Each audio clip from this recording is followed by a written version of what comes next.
The Hair Transplant Network is the largest hair restoration community created by patients to help you find the best hair loss treatments and surgeons based on results.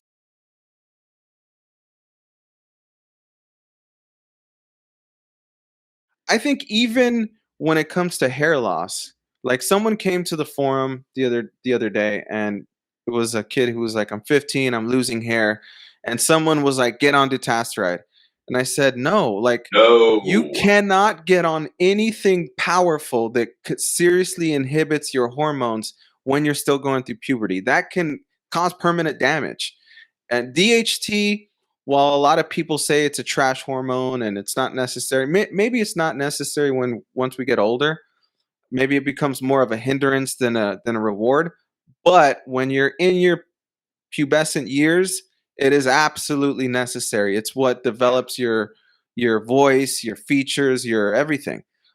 Even the growth of your genitalia, everything is derivative of DHT. So if you block that, it's not good. Your physical development, your brain development. Your frontal lobe is not fully developed until you're 25. Your prefrontal cortex is not fully developed until you're 25. So yeah, you need all of your DHT. You certainly shouldn't go screwing with your endocrine system, because that's when your body is learning and developing all of the functions that it learns to do as an adult. And if you are seriously screwing with switching your endocrine system off and on when you're in the throes of puberty, all of that's a recipe for disaster. I mean, look, like even they know, like, regular pot use when you're a teenager impacts your brain Yeah. development. That's like a drop in the bucket compared to, like, just whacking your endocrine system with testosterone or, I mean, Winstrol when you're 15. That's insane. Well, somebody was Yeah, taking you have the tren. best steroid. Youth is the best steroid. Like being 17, 18 and having that level of testosterone and natural energy, like that is the best the cycle of anything you get. Yeah. You get it for free and you should take advantage of it. I wish I lifted when I was a teenager. I know there's a friend of mine that his dad was a wrestling coach. And so he started lifting seriously when he was 12. 24 now, built like a brick shit house and has the physique of a guy like, who's been lifting for much longer because he was just building serious muscle starting at like age 13, and it just got incorporated into his physique permanently. Yeah, it's crazy that people don't want to take the time and effort. And I think you're absolutely dead on when you say, look, you should be doing it. It's so, like everything should be a last resort, right? Gear, hair transplants, all the things that you do should be a last resort from what you're doing, right? You should be before you get a hair transplant, you should be trying to stop the hair loss Yeah. rather than trying to just say, I'm going to treat my hair loss with hair transplants. That's the wrong mentality. Same thing with, gear. I'm going to get in shape by getting on, anabolics, which no, you should get in shape first for a prolonged period of time. If then you feel like, and you're mature enough to make the decision, hey, I want to take it to that next level, and you do it the right way. Like I haven't talked to anyone like you before that's done it the right way, who goes to an endocrinologist, gets their blood work done, gets all of that done. Like that's the proper way to do it. What made you do that? Like what gave you the idea to do that? You mean with the hair on the With the like cycle? just checking your getting your blood work done and your checking your endocrine system. Yeah, I mean, I think it's a little bit of hypochondria, right? Like I've always been concerned about health. I've got health focused parents, and so, and it's also, I'm analytical. All of these are physiological systems. You can test them, or even tests you can do for hair. You can measure. I mean, they've got the systems that can go in and like measure hair miniaturization. Like a lot of this Yeah. stuff can be quantified, right? And ultimately, it's about developing sustainable habits, whether it's with your physique, with your hair. On the hair end of things, if you just rush into hair transplants, haven't found a way to stop your hair loss, or even given time to figure out what your hair loss is likely to shape up to, you can end up, I mean, we've seen on the forum with, like, I mean, Yeah. people have catastrophes, right? They're, Yeah. I will say, I'm not going to name the name. There is a surgeon I worked with, great surgeon, met one of the guys in the facility who had just gotten a hair transplant and was recovering at roughly the same time. 22 or maybe 23. I don't remember the exact age. Got a great looking transplant. I asked him, like, are you on? But you could tell he lost a reasonable amount of hair, like more than I had lost at age 29 when I got my first one, right? So, and at 22, you don't know where, I mean, you know this, you don't know where your loss is going to go. No way. I got mine at 29 because, like, by that point, my surgeon said, you're not going to let your hair. Like, you would know by now if you were destined to be a Norwood 5 or 6, right? You're just not going there. At 22, you have no idea. And if you've lost a reasonable, like if you're a Norwood 3 at 22, it might stop, but you might be going to not a great place. And I asked the guy, like, are you on Propecia? He said, no, I'm not taking it. It's not like this surgeon just put 2,000 grafts in this kid's frontal third. We have no idea where his hair loss is going. He's not taking anything to stop it. The odds that this guy is not back for another transplant or that he ends up with a good sustainable outcome, super low. Because he just cart before the horse, right? Like hadn't taken steps to stop his transplant. And I think the really ethical surgeons, I'm not saying the surgeon was necessarily unethical. There might have been reasons I didn't know about. I don't know the kid's file, you know. But the good surgeons will turn people away because they're 22 and they want to transplant. The surgeon will say, like, I don't know what to do yet because we don't know where you're going. We don't know how bad your loss is going to be. So it's a little bit of patience, a little bit of good habits, because you don't want to get hair on your head. And then, you know, like we've seen these guys end up with this island of hair at the front and you don't have enough grafts to cover behind it because you got 3,000 grafts at the front. You didn't have the donor and you did it when you were 22 and then didn't take a DHT inhibitor to keep your results. That's exactly, like, I remember when I was 21, 22, this was like the mid 2000s. I was researching hair transplants and and keep in mind, I became a Norwood 6, but at the time I just had like a recession. Yeah, I was a Norwood 6 by 29. And that's why I was smiling when you said that, because absolutely dead on. By the time when I was 21, I saw the hairline recession kind of creep up. And I remember, like, I saw a picture from like an aerial view and I was like, what the hell? Why does my hairline look like a V? And then I just, and then someone like was like joking around and said I had a receded hairline, and it crushed me. I was like, oh no, is my hairline really receding? So I started researching, and there was this popular clinic that has the same name of a clothing brand. I don't want to say the name, but there's the same name of a famous Italian clothing brand. And they were like doing all the young guys. They were doing like 19-year-olds, 20-year-olds. Hairline's like right here. Yeah, doing the super low straight hairline, dense packing it, and at this time I think they were still doing strip. Yeah. So at least there was like that hair would probably stay, but still, if I would have gotten one done back in 2006 or 2005, I'd honestly, who knows what would have happened? I wouldn't have any hair to make up for it. I wouldn't have any donor left. There would just be like trying to just piece together something that's a disaster. And unfortunately for me, I took finasteride around that time, but I got all the negative side effects. I don't know why. Part of me thinks that sometimes some people react differently to DHT. I know that I feel like I probably do have a lot because I have a lot of body hair and, my beard is pretty thick. So it's probably in my system. So I don't know if because I shut it down, whatever, I got all those side effects. But so I stopped. And by the time I was 29, I mean, it was gone. It was sayonara. So absolutely. And people think, 22 to 29, that's not that many years, like you think 32 to 39 is like, it's completely different, but 22 to 29 it's a whole lifespan. It seems like an eternity at the time, right? Like if I was 22 and I'd lost a shitload of hair and someone told me like, you're gonna have to wait till you're 29 to replace that, I'm like, I'll just go off the cliff right now.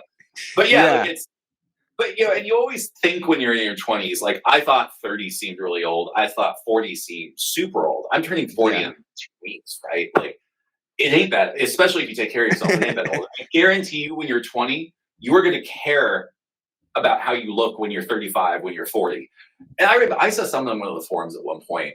and this is like, I got on the forums in 2011 or 2012, so I've got about a decade Yeah, under my yeah. belt. I remember like 2012, 2013, there was someone on there who was just getting some super ill-advised surgery, right? Like tons of grafts, had, you know, a decent amount of loss, probably more to come, wasn't on a DHT inhibitor. And he just kind of said, like, look, there's so many stem cell therapies in the pipeline. There's gonna be something in 5 years for cloning. I'm just gonna do it fine. Yeah. Fast forward, it's 2022. There is no viable hair cloning therapy. I mean, there's still, it's like at about the same phase it was, right? There are some things in the works, Yeah. there's patents pending, but like there is nothing commercially available. We're in essentially the same spot we were 10 years ago.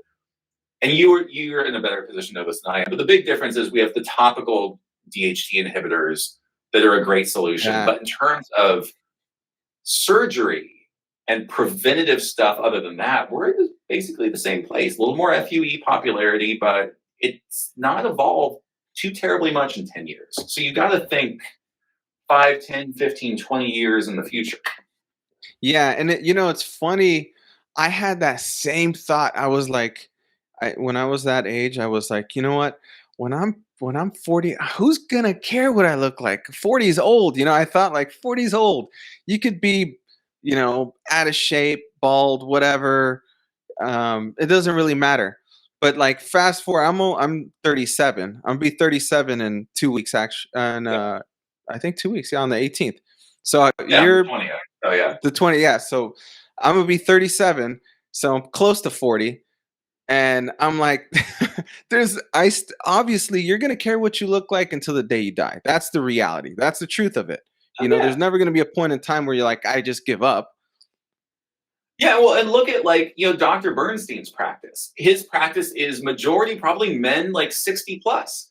They're not getting it because it's convenient. They're getting it because they're in their 60s, 70s, and they still care about how much hair is on their heads. Like, let that be a lesson, right? There's never going to be a point in your life for most men.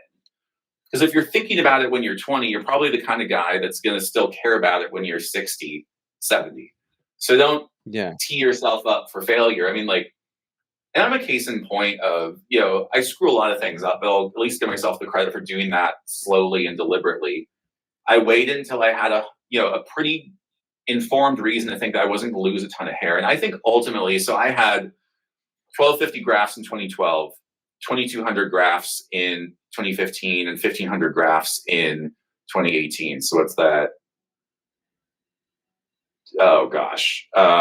It's about 5,500, right? Did I do that math right in my head? Yeah, something. I flunked math, so Yeah. I'll believe you. Yeah, around 5,000, over 5,000. Yeah, and actually, if you go back to that last picture, This was that's your the second. only, yeah, and the third procedure just added more density in that region. So it's only this far back in my head that's transplanted.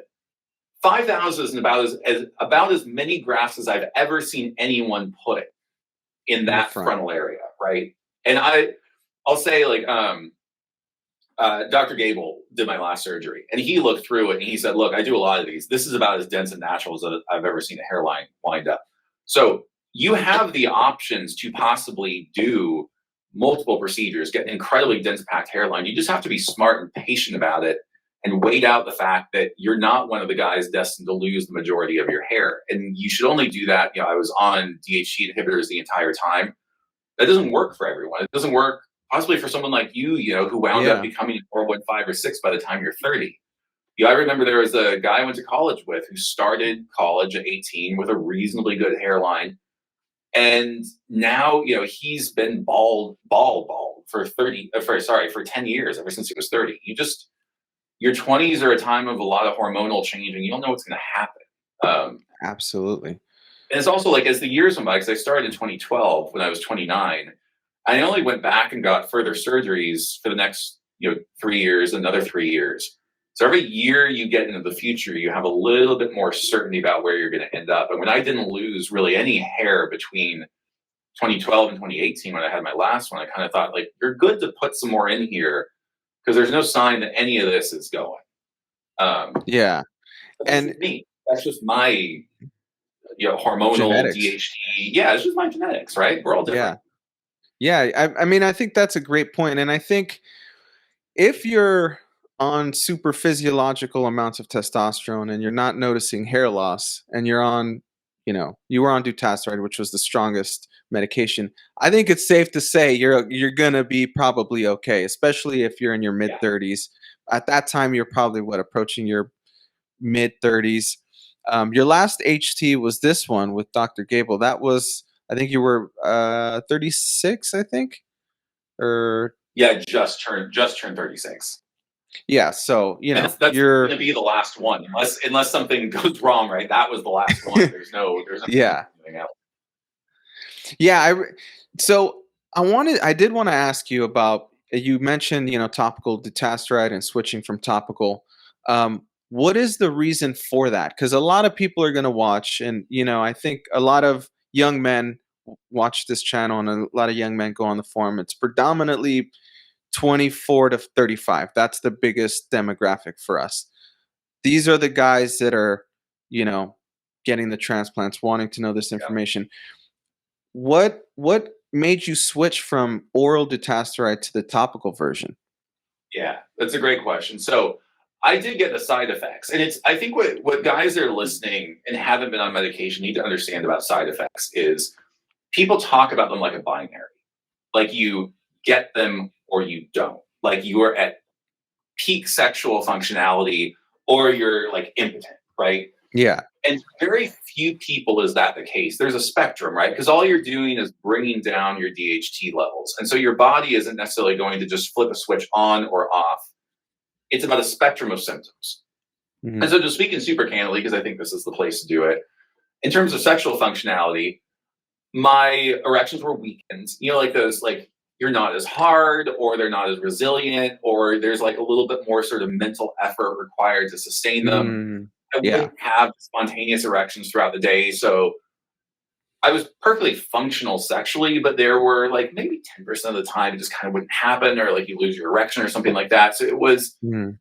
not debilitating, but it was noticeable and I didn't like it. And I Yeah. always someone on the forum put it really well. They said, oral DHT inhibitors are a blunt instrument for a nuanced problem. And they said, someday we're going to look back at this and wonder why the hell we ever put this stuff in our systems for hair loss. Yeah. And I think that's probably true at some point where we will have some kind of cloning. There'll be other things, in the decades to come. But I always thought, I don't want to take this. I just want to keep hair on my head more than I care about this, like 30% sexual, diminishment function, however you want to Yeah. quantify it.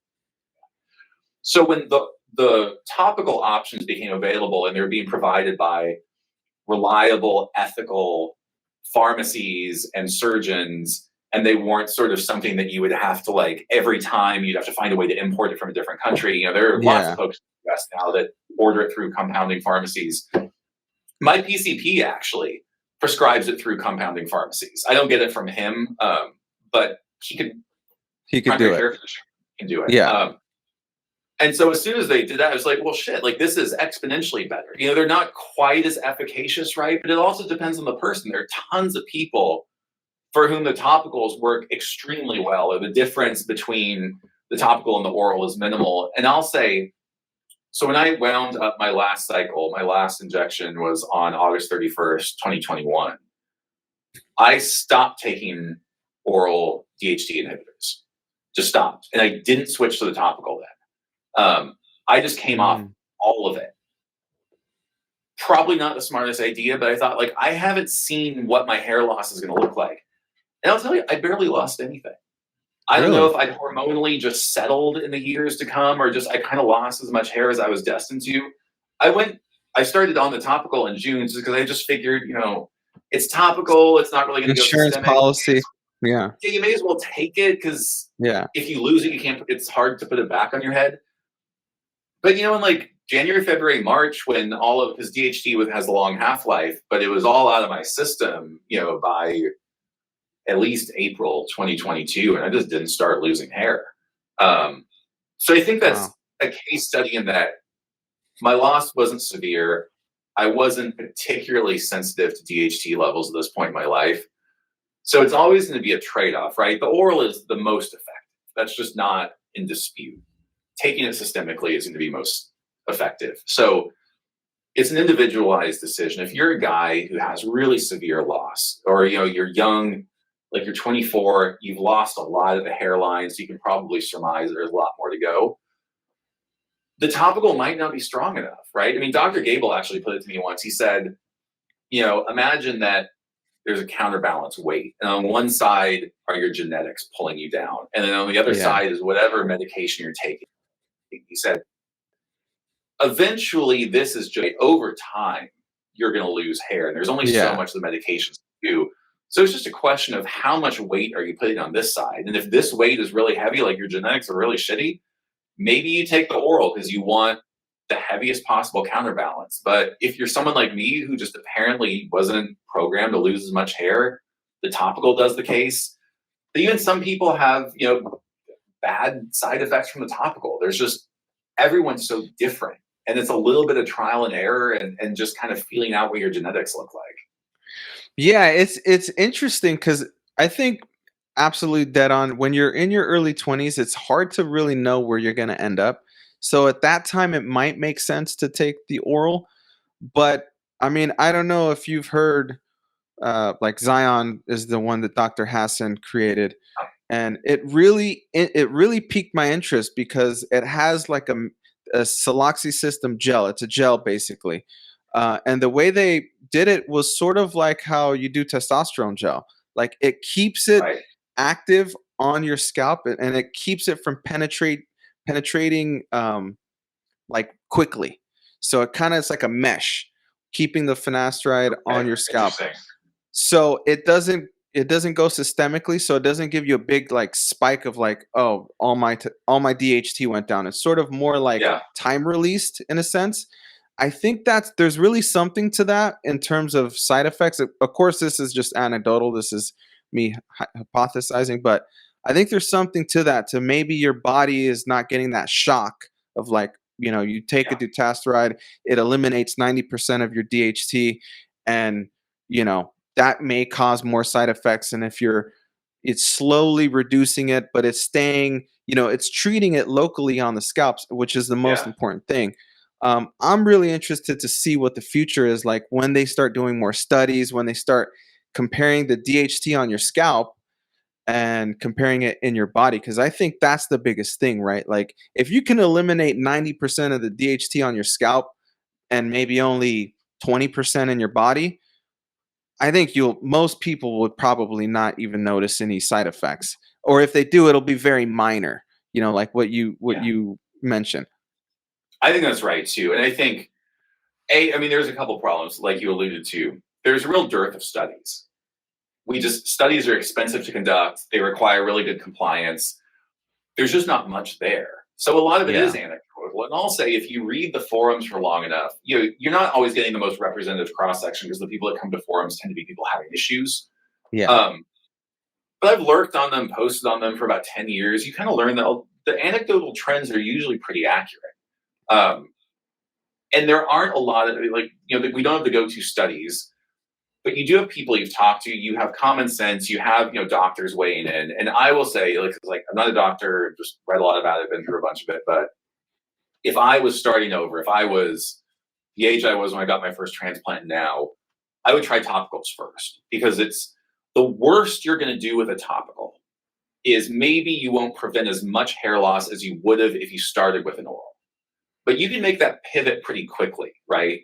And so if there are any guys, in their like mid-20s, late 20s, whatever, listening, and you're wondering what to do, like my recommendation would be to start with a topical, because if it's effective for you and you're one of the guys whose genetics means that a topical is going to eliminate or mitigate, a big chunk of your problem, you're almost certainly going to be better off than taking an oral DHT inhibitor. Because one of the other problems too, we don't know what DHT suppression does long term. And I mean like decades and Yeah. decades and decades. I think they've done some studies on short term, but if you start suppressing DHT when you're 25, say you hop on dutasteride 0.5 a day when you're 25, suppress 90% of your DHT, what will that do when you're 65? 40 years later, we do not have those kind of studies. And we Yeah. have DHT for a reason, right? That's what always made me uncomfortable. It's like we're Yeah. evolved very carefully. We have DHT for a reason. We probably need it. definitely live without it. But what happens to your body when you strip it away, virtually strip it away for decades? So I think erring on the side of caution, test out the orals, the topicals, see if they work for you. And if they do, I don't think there's any need to take it further than that. Absolutely. I think for me personally, I'm gonna start on that topical. I Yeah. haven't. I was like, because when I took the finasteride, I got pretty severe side effects, and so I was like, I'm not gonna. I'm not even gonna. I'd rather be bald than have no sex life. Yeah, So right, I was right. And like, it's all a trade off. It's a person it's by like, person trade off. yeah, yeah. So I was like, but now that the topicals have come out, and the science behind it makes sense. It makes sense to me. And so I'm like, the worst thing that I could do, and you could, even if you're really worried, which I'm gonna do, is start off slow, like not applying it every day and doing maybe like three times per week, 4 times a week, and building up. So maybe you do Yeah. it, Monday, Wednesday, Friday, which people do with the oral version.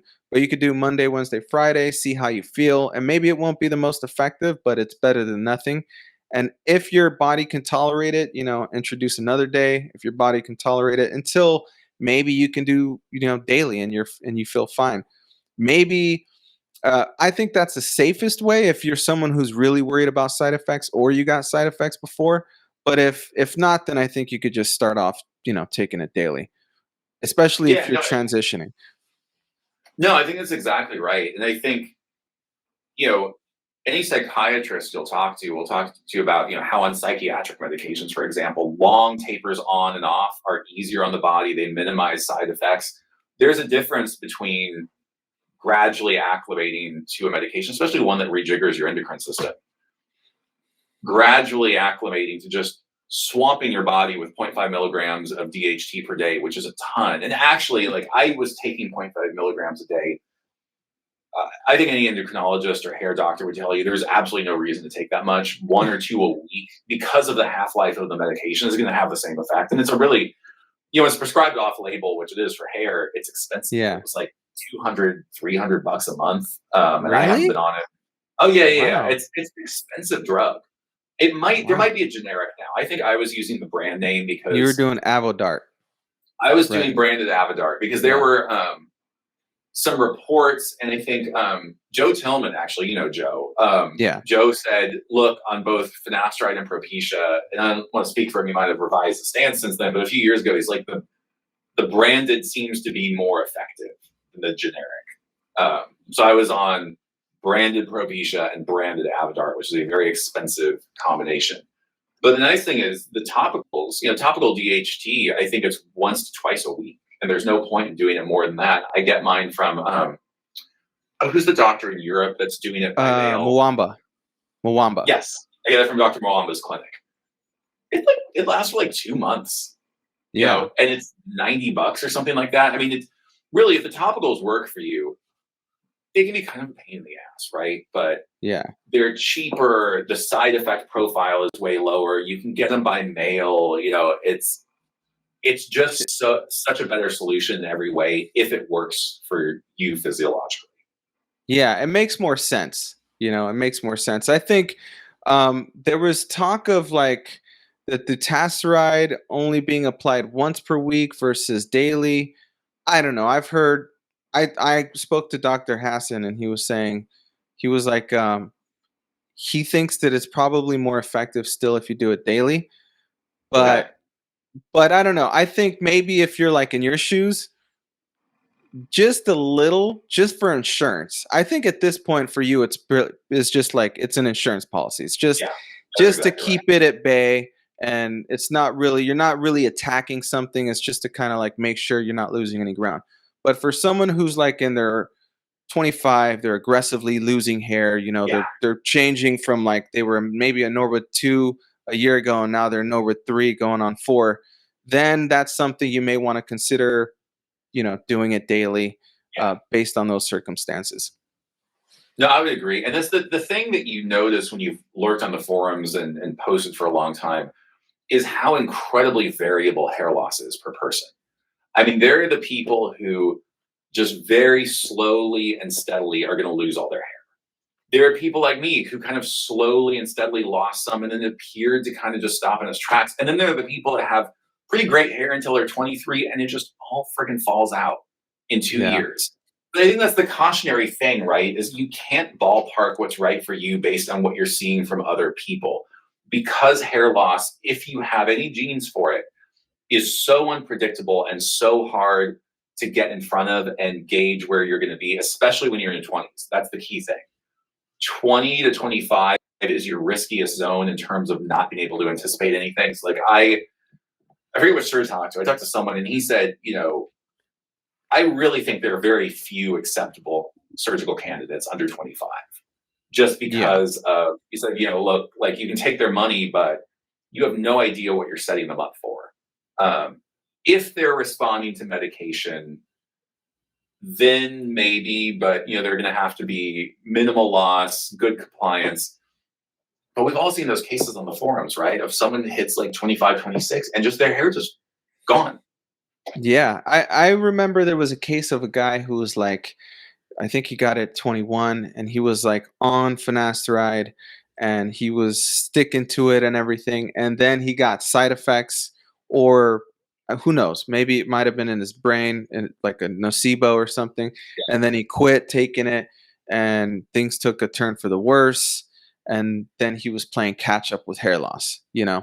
and it becomes an expensive ordeal, especially when you're in your 20s, like most people are in college, they don't have a lot of money, they haven't established a career yet, and you're not going to have thousands and thousands of dollars to be getting hair transplants. So you got to keep that in mind.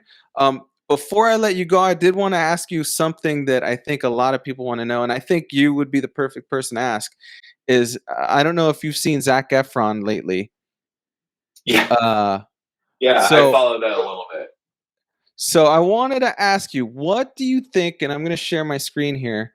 What do you think? Do you think this is a?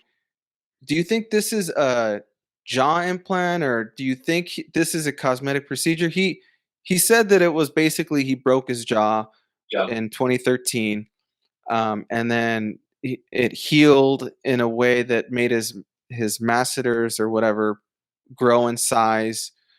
And so I don't know if I believe that. Here's the thing I do know, right? I do know that in that Baywatch movie, 1,000% he was on anabolics. I mean, just 1,000%. I know for sure he had to be. And I think could that have been something that maybe from taking anabolics and growing muscle, and is that possible, do you think, to grow your jaw muscles to be bigger, or do you think this is a cosmetic procedure? Do I think that your masters can increase in size through stimulation and hormonal supplementation? Yes. Do I think they can increase that much? I am very skeptical. So I saw his explanation about the broken jaw thing. Yeah. And look, like we've all seen people who do anabolics, and this isn't true so much as with testosterone and some of the other ones. People who get that puffy, sort of water retaining look, and they actually never really lose it. I know some people whose faces look permanently or semi-permanently different, puffier, kind of the moon face thing, and somehow it reconfigures some part of their facial anatomy, and they never. I think in most cases it actually looks worse. I think people have the younger, more angular look, and a lot of the time they do anabolics and their face puffs up and never really goes back down. I will say in Zac Efron's case, having had a jaw implant, seeing the way that it changes your jaw, I think that's an implant. And this, I could be totally wrong. I always hate it when plastic surgeons get on YouTube and say, "Oh, they had this." It's like, you don't know. Everyone's body is different. There are a lot of ways you can end up with different appearances. But having been through it, the way his jaw hasn't just changed shape; it is blockier. It is more squared. The whole structure looks different. And so my jaw implant added 10 millimeters of outward projection on each side. 10 millimeters is like that. That's a lot. Yeah. Your masters ain't going to grow that much. And if you break your jaw, if they just reset it, they're not going to widen your entire jaw. You know, if you get double jaw surgery, right, they bring your jaw forward, they don't widen it. So I'm skeptical of that explanation. That jaw, his jaw looks very much like a Barry Eppley implant. Barry Eppley is a surgeon I've worked with. There are a couple guys that really specialize in the custom jaw implants. That looks like Dr. Eppley's work. I could easily be wrong, but I am just skeptical of every non-surgical explanation I have heard for that. Yeah, my biggest thing from looking at him is that I don't think it was just. It's exactly, you're dead on. It's not only the jaw; it's the chin. Like his chin has, it's looks like it's been augmented quite a bit. Even the projection from the side profile, it's 100% different. And then there's no way that that's going to be from breaking it. You know, I just don't see that happening. I was even like, and I heard some people say, you know, it's because he got on anabolics, which changed the structure of his face, and that can happen. I've seen it. We've all seen it with women who are bodybuilders. They get a very masculine looking jaw and appearance. So I do think there could be something to that. I'd say that's plausible, but I think just it's probably more likely that this is a an implant, like you said. And and what was the one that you mentioned? The doctor or the type of implant that this was, or it could be. Yeah, so they're custom implants. The way they work, for anyone who's interested, and they're pretty incredible surgeries for the right candidate. You go in and get a CT scan of your skull, which is a 3D model of your skull. And what the doctor will do is they'll work with an engineer at the implant company to design one, and you see it. They give you profiles, front-ons. They give you all these renderings of what it's going to look like, and then if you can work with them and make changes, and usually you have design sessions with your doctor to say, no, I don't want it that wide. I don't want more projection here. And then they 3D print it. And so for the jaw implant, it starts about up here, it winds all the way down, and includes the chin. I agree with you. The chin on him is kind of the giveaway. The chin shape is different. And the thing about a custom jaw implant, and there are bone cutting surgeries you can do for aesthetic reasons in the jaw. Some people get double jaw surgery for aesthetic reasons. You can get a sliding genioplasty, which is when they, instead of doing a chin implant, they cut it, bring it forward, and reset it. But the difference between the bone cutting procedures and the implant procedures is the implant procedures will be perfectly symmetrical because you are custom designing something down to the millimeter. I think the bone cutting ones a lot of the time can look more natural because you're actually shifting bones around to places where they ideally would be instead of just building on top of a deficient foundation. But his chin is like perfectly squared. And that looks like to me. That doesn't look like a broken jaw. That doesn't look like a sliding genioplasty. It could be filler, right? You can augment, and people started doing this more, augmenting jaws and chins with filler. That would be a lot of filler.